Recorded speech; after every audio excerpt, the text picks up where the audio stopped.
Caríssimos irmãos em Cristo, caríssimos irmãos em Cristo, salve Maria! Novamente contaremos mais um fatinho de Nossa Senhora, como Nossa Senhora ajudou as pessoas aqui no Brasil. O último fatinho foi de São Luís do Maranhão, onde Nossa Senhora transformou areia em pólvora. Inclusive existe lá um monumento em bronze, onde Jerônimo está de frente com Nossa Senhora, e Nossa Senhora então está entregando a ele aquele véu com a pólvora. Porém, embaixo do monumento não tem nada escrito, a tal ponto que os ludovicenses, ou seja, as pessoas que moram em São Luís, no Maranhão, passam por ali e nem conhecem a história. Infelizmente, aqui no Brasil, parece que há uma espécie de véu, uma nuvem, que tenta esconder as histórias de Nossa Senhora no Brasil.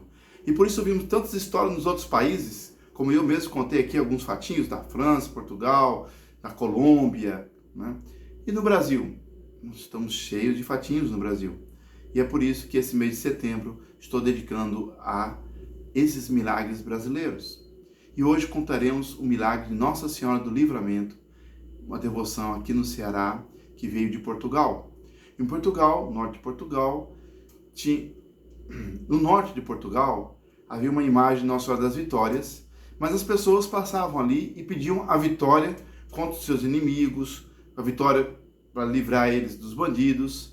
E sempre que um passava ali, pedia: minha mãe, livrai-me dos perigos, livrai-me dos bandidos, livrai-me da fome, livrai-me da guerra, livrai-me da peste. E essa palavra livrai-nos foi de tal maneira ficando referente àquela imagem, àquela devoção, que a devoção de Nossa Senhora das Vitórias começou a ser chamada Nossa Senhora do Livramento, aquela que livra. E 3 portugueses que naufragaram ao norte do Brasil, no Nordeste, perto ali do porto de Camusim, na região do Ceará, eles chegaram até terra firme sem saber onde estavam. Seu direcionamento era o porto de Camusim, mas naquela época, sem encontrar ninguém, no meio daquele agreste, onde nós estamos. E ali, apesar de estarem perto do porto de Camusim, ficaram vagando durante dias e noites, sem nada comer e sem nada beber. Quando já estavam aflitos e não sabiam mais se iriam sobreviver, dada a sua fraqueza, pois já tinham naufragado, já estavam dias andando por ali e não encontrava ninguém. Estava há dias andando por ali sem ninguém encontrar.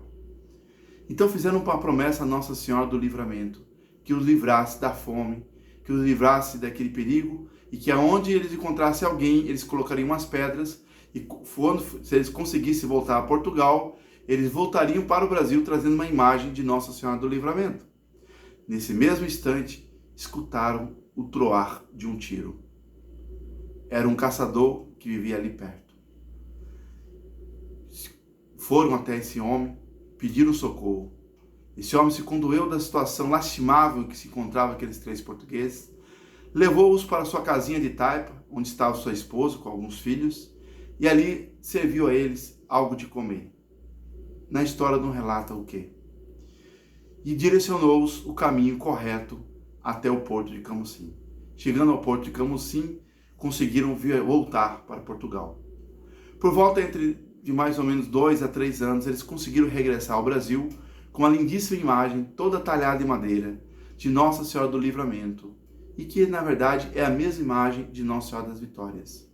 Foram até o local onde tinham marcado com as pedras, e ali perguntaram quem era o dono daquelas terras, e pediram autorização de fazer uma capela, e contaram todo o fato do livramento que tiveram por causa da devoção à Nossa Senhora. O dono daquelas terras ficou tão encantado com a história que doou de pronto todas aquelas terras a Nossa Senhora. Todas essas terras, todas as minhas terras serão consagradas a Nossa Senhora por daqui adiante. E até hoje é assim, a tal ponto que as terras pertencem à Diocese de Tianguá. E as pessoas que ali moram, até pouco tempo atrás, não se pagava IPTU, se pagava um fórum para a igreja, porque ali pertence, como na Idade Média pertencia à igreja, ali pertence à igreja porque, como eles mesmos chamam até hoje, é a terra da Santa. É a terra da Santa. Então, quando vai se construir ali, tem a terra da Santa, onde você pode construir a sua casinha, o seu local. E esses colonos, então, por causa da devoção Nossa Senhora do Livramento, começou-se a formar ali uma vila. Essa vila cresceu Hoje é o distrito de Parazinho, pertencente ao município de Granja. E lá então Nossa Senhora mostra as suas graças a vários peregrinos que vêm de todos os cantos do Brasil, para ali pedir a Nossa Senhora para que livre dos perigos, livre da guerra, da fome, da peste, da doença, e muitos milagres foram alcançados naquela igreja. Uma igreja belíssima, estilo neogótico, no meio do sertão do norte do Ceará. E Nossa Senhora então ali quis mostrar que aquela terra é dela. Por quê? Porque ela nos livra de todos os perigos. Então, e Nossa Senhora ali mostrou como ela ama essa terra, nos livrando aqueles 3 portugueses do perigo e livrando várias pessoas de doenças e alcançando muitas graças àqueles peregrinos que lá vão. Muitos milagres ali foram alcançados. Também ainda no Ceará, quero contar um fatinho interessante que eu ouvi pessoalmente de uma senhora quando aqui cheguei em 2007, na primeira missão do movimento da Mensagem de Fátima, que era assistida pelo padre Raimundo da Igreja Nossa Senhora de Nazaré, e depois hoje está sendo sediado na paróquia de São João do Tauape com o padre Cabral e o padre Samuel. Porém, nessa época, 2007, ainda estava Nessa época, 2007, com a imagem peregrina de Nossa Senhora de Fátima, visitando as famílias, uma senhora me contou que ela estava presente na primeira vinda de Nossa Senhora peregrina aqui em Fortaleza, em 1952. A primeira imagem de Nossa Senhora de Fátima, que aqui chegou, foi em 1936, mas foi uma imagem doada para a Igreja de Cristo Rei, que até hoje lá está. Mas em 52 foi a vez da imagem peregrina, feita de cedro. Parece-me que foi feita de cedro brasileiro. Para aqueles que não sabem, o Brasil teve a honra de dar a madeira para a primeira imagem de Nossa Senhora de Fátima. A primeira de todas, feita pela irmã Lúcia, a madeira utilizada foi a madeira do Brasil. Veja que vínculo bonito que nós temos com Nossa Senhora de Fátima. Porém, essa imagem, quando estava aqui na procissão, em Fortaleza, em 1952, eles passaram por um lugar, mais ou menos às 6 horas da tarde, que já é escuro, 6 horas da tarde, à noite, e um lugar meio chamado Vacaria, portanto um lugar de mato, numa estradazinha, e alguém escorregou com o andor de Nossa Senhora. Calma, Nossa Senhora não caiu. O que caiu foi a coroa. A coroa de Nossa Senhora, tombando, ela caiu e estava escuro. Todo mundo estava com velas ali, não existia luz elétrica. E agora, como vamos achar, como vamos responder por essa coroa de Nossa Senhora? E essa senhora que me contou a história que estou passando para vocês, ela disse que chamou as amigas e disse: olha, vamos fazer uma promessa a Nossa Senhora. Onde encontrarmos a coroa, pediremos aqui o terreno e faremos uma capelinha para Nossa Senhora de Fátima. Nesse momento, um rapaz colocou a mão dentro de uma toiceira de mato, que ninguém colocaria naquele momento, por perigo, poderia ter um bicho, alguma coisa, e ele enfiou a mão naquela toiceira de mato e tirou: olha, achei a coroa. E ele conseguiu então, no escuro, encontrar a coroa de Nossa Senhora de Fátima.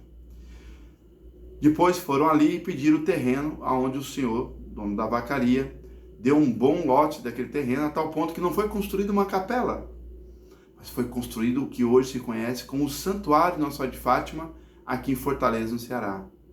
E para aqueles que não sabem, é a segunda igreja no mundo de Nossa Senhora de Fátima mais movimentada nos dias 13.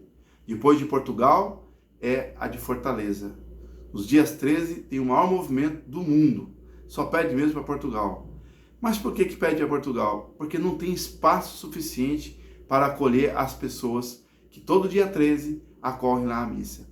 E olha que lá começa às 5 da manhã e vai até às 10 da noite, sem parar.